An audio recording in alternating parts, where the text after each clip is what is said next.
মা মা আজ কি রান্না করবে? আজ রাত পর নবাবী কাতলা। কি দিয়ে রান্না করবে?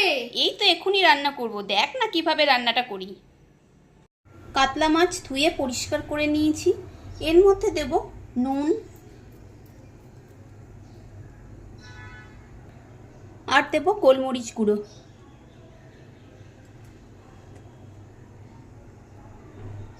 এবার নুন গোলমরিচ গুঁড়ো দিয়ে মাছগুলোকে ভালো করে একটু মেখে নেব।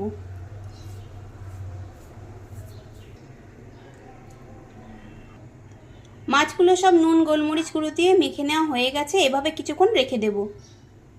মিক্সিং জারের মধ্যে দিয়ে দিলাম কয়েকটা আলমন্ড আর দিয়ে দেবো কয়েকটা কাজু বাদাম। অল্প একটু জল দিয়ে একটা পেস্ট তৈরি করে রাখবো। আলমন্ড আর কাজু বাদাম বাটাটা বাটিতে বের করে রাখলাম। এখানে দুধের মধ্যে কিছুটা স্যাফরান ভিজিয়ে রেখেছি। কড়াইতে দিলাম সাদা তেল। এই রান্নাটা সাদা তেলে করব।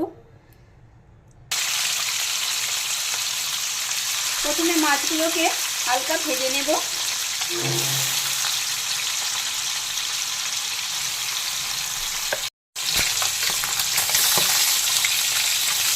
মাছগুলো উল্টে নেব।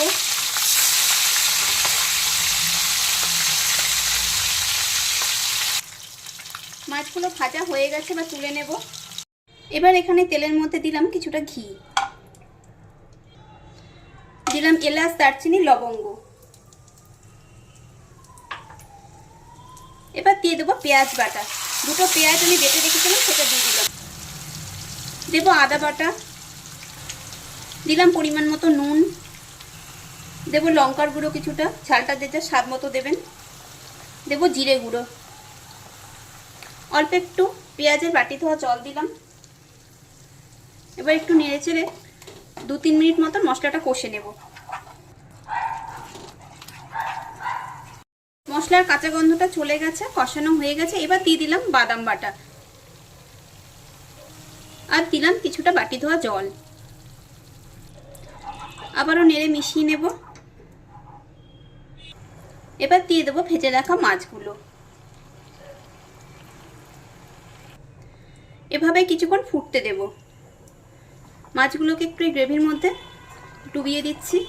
রেসিপি দেখে ভালো লাগলে লাইক কমেন্ট শেয়ার অবশ্যই করবেন। আর নতুন বন্ধু হলে বন্ধু হয়ে পাশে থাকার অনুরোধ রইল। কিছুক্ষণ ফুটিয়ে নিয়েছি। এবার দিয়ে দেব স্যাফরান ভেজানো সেই দুধ।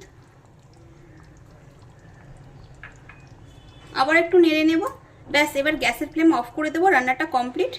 কিছুক্ষণ স্ট্যান্ডিং টাইমে রেখে দেব, তারপর পরিবেশন করে নেব। এই কাতলা মাছ ভাত দিয়ে তো খেতে ভালো লাগবে, কিন্তু পোলাও ফ্রাইড রাইস এগুলোর সাথেও খেতে খুবই ভালো লাগবে। আপনারা অবশ্যই বাড়িতে এভাবে বানিয়ে খেয়ে দেখবেন, আশা করছি আপনাদেরও ভালো লাগবে। এবার সার্ভ করে নেব কাতলা মাছ।